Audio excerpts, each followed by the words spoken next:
Querido Padre José, queridos peregrinos de Petrópolis, querida comunidade de Santa Clara lá de Petrópolis, aqui representada, que nessa quarta-feira, segunda semana desse retiro quaresmal, a gente mergulha numa dimensão da palavra, e essa dimensão é muito importante, porque ela vai trazer de novo à tona a dificuldade de profetizar, no sentido em que a profecia, de algum modo, endireita os nossos caminhos, para que de fato a gente atinja o propósito de nosso Senhor Jesus Cristo. Quando nós iniciamos o retiro quaresmal, lá por ocasião do primeiro domingo da quaresma, a primeira leitura nos apresentou a nossa humanidade, marcada por 3 tentações fundamentais, para que as outras aconteçam e o pecado se estabeleça. Eram elas o prazer diante da fruta que deveria ser comida, era também a vontade de possuir, porque ao olhar para a fruta, eles diziam é bom para que se coma. E a terceira grande tentação que a serpente colocara no coração, olha, o poder de conhecer o bem e o mal. Diante disso, a gente vem numa sequência de elucidações dessas tentações. Nós estamos diante dessas elucidações. A primeira leitura coloca alguém que se achava frágil diante do ministério que lhe era dado, ministério profético, mas que não poderia deixar de anunciar. Aqueles na qual ele anunciou e rezou por eles foram os seus algozes. Como muitas vezes a nossa consciência, marcada pelo pecado, vai dissolvendo a palavra de Deus e o sentido profético e transformativo que opera nas nossas vidas a razão de conversão. Sim, nós não podemos nos basear em uma teologia inclusiva, que vai incluir todos os pecados e aceitar tudo. Não, a igreja tem e sempre será baseada no Evangelho, que isto é isto, aquilo é aquilo. Como a existência de uma moeda. Querido Eudes, quando vou falar de moral fundamental, ou de ética fundamental, digo, olha, tudo inicia como uma moeda, Padre José Luiz. De um lado é o sim, do lado é o não. Para todo sim, tem o não. E aí eu digo, quando o Pércio escolheu a Sílvia, que está lá em casa assistindo, ao escolher a Sílvia, ele disse não para as outras 4 bilhões de mulheres no mundo. E tem que continuar dizendo não, porque o seu sim traz também um não. O nosso sim a Deus traz o não ao pecado. E aí o Senhor nos leva a refletir não só quando a nossa consciência, dentro da nossa fragilidade, pensa, será que vale a pena servir a Deus? Será que vale a pena ser fiel? Eu digo sempre, vale, mas nem sempre a gente pode medir agora. Por quê? Como você vai medir diante do sofrimento que existe no mundo? Diante dos desafios que a própria vida nos dá? Uma felicidade que é sempre minorada, enquanto as coisas negativas por vezes aumentam. Então nós somos desafiados todos os dias a ver se a profecia de Deus encontrou um lugar de fato para germinar no nosso coração, ou ela é tão superficial que ela não consegue suportar uma contrariedade da vida, visto que a vida terá contrariedades. Eu há pouco me falava da sua mãe, falei da minha avó também, pessoas que tinham vida, estavam cheias de vida, mas chega um seu momento. Por isso a gente se entristece, mas não briga por Deus, porque também virá o nosso momento. Agora, é azarado quem perde alguém? Não, pelo contrário, teve o presente de uma vida, de pessoas que nos marcaram. Alguém que está diante de uma enfermidade aprendendo, porque quer mais que uma enfermidade ensina? A dor que limita a gente tem que ficar mais parado, tem que fazer menos coisas. Às vezes a dor impede que a gente pense, mas é momento de reflexão. para que primeiro ela não se torne sofrimento e ela faça de fato a transformação que a humanidade faz com que a gente tenha, mas uma humanidade iluminada pela vontade salvífica de Deus em nossas vidas. E aí nós chegamos no Evangelho. Olha, o Evangelho é de sempre pensar assim: parece que nós não temos mais tentação. Essa turma caminhou 3 anos com Jesus, tem escola melhor? Vejam, essas pessoas viram Jesus fazer milagres, viram a hemorrágica tocar na veste de Jesus, ser curada, viu Jesus enfrentar a hipocrisia dos religiosos de então, viu ele sofrer a mesma maledicência que sofrera Jeremias, curando.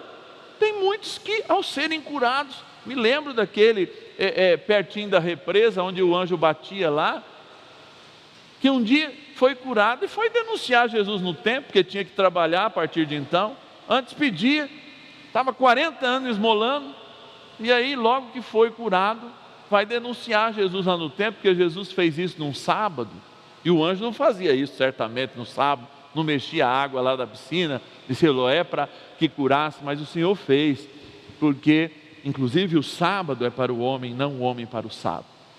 E aqui tem uma dimensão familiar interessante, 2 muito queridos de Jesus, porque é assim, a gente pensa que Jesus tinha aqueles 72 que ele enviava à frente, tinha os 12 que lhe eram mais íntimos, tinha esses 3 que eram mais íntimos, e tinha um só mesmo, que era o que amava. Como na vida a gente tem pessoas mais próximas, né? Um outro grupo um pouquinho maior, mais próximo, um outro grupo um pouquinho maior, um pouco mais distante. Jesus mostrava essa humanidade, inclusive na amizade. E é a mãe que pede, a mãe daqueles 2 jovens. Se a gente fizer um aprofundar teológico e exegético na Bíblia, a gente vai encontrar que era tudo meninada, muito jovem, não é? Então, aí muito possivelmente só Pedro tivesse mais de 20 anos, e a gente tira isso porque Pedro precisava pagar o imposto para o templo, lá naquela história que Jesus pede para que ele pesque o peixe, e os demais não. Então, eram todos jovens, e nada melhor do que uma mãe intervir para que seus filhos tenham poder no reino que está para inaugurar. E aí Jesus fala assim: nós teremos um poder, só que esse poder vai ser servir, e eu vou mostrar para vocês o serviço completo na cruz, quando até a última gota de sangue eu derramar por amor a cada um de vocês. E esse é o motivo da nossa alegria, porque Jesus não serve a si mesmo, mas a cada um de nós. Hoje ainda, quando ainda a gente sofre, principalmente a tentação do poder, quando alguém até faz a intervenção para que a gente tenha mais poder, o Senhor está e continua revelando: o maior poder que pode ser dado à humanidade para construir o bem e ser feliz, é colocar o poder a serviço. E por isso que quando a gente fala de fé e de Jesus, sim, a gente encontra uma dinâmica oposta às estruturas políticas e governamentais, muitas vezes, que existem, que visam o poder pelo poder, ou muito pior, o poder às vezes pelo dinheiro, misturando 2 das grandes tentações que são próprias da humanidade, mas que, se bem direcionadas, fazem o homem crescer, fazem o homem enriquecer, porque o homem é chamado pelo trabalho a uma grande vocação: transformar o mundo. Mas hoje a dinâmica é que a gente se regule, como diz o mineirinho, vamos nos regular, porque a tentação de poder pode pegar a pessoa mais simples, que de algum modo quer dominar, como pode pegar também aquela mais inteligente, que, enganada por sua própria consciência, pode também ser enganada que o poder pode trazer algum tipo de felicidade ou algum tipo de compensação, já que salvação a gente percebeu que ele não traz. Que o Senhor, que deu à sua igreja essa missão de constituir servidores do mundo, para iluminar o mundo, para alimentar o mundo, nos constitua hoje, nessa caminhada quaresmal, igualmente estes servidores, que exercitam sim o poder, ambicionam sim o poder de servir, não só de servir com coisas, mas servir a si mesmo, abrir o seu coração para que a luz de Deus entre e para que muitas pessoas que também vivam na escuridão, a ver o seu coração aberto, também tenham coragem de abrir esse coração para a luz que vem de Deus. Então, a Quaresma não é um tempo de moralismo, eu tenho insistido muito nisso, mas é um tempo de escolhas. Escolhe ser um novo homem, uma nova mulher, você tem oportunidade e tem motivos. O mundo não quer ver você apenas pregando a palavra de Deus, o mundo quer ver a sua transformação. Envergonhe, constrange as pessoas que vivem perto de você, quando elas esperam de você uma atitude de poder e você demonstra uma atitude de serviço. Isso é uma palavra que se torna viva através das nossas vidas e olha, muda mais do que nós podemos imaginar ou controlar. Então que o Senhor Jesus, pela poderosa intercessão de São José, a quem eu tenho chamado de grande artesão das nossas virtudes, possa também, nesse artesanato da nossa existência, do nosso caráter, admitir que diante da vida há uma proposta.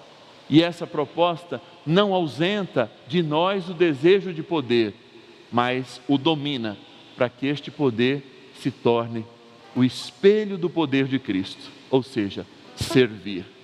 Não é à toa que o homem que tem mais poder na religião cristã católica recebe um primeiro título depois de ser bispo de Roma: servo de todos os servos de Deus. Esse é o primeiro título, de fato, papal do Papa Francisco e de todos os outros papas.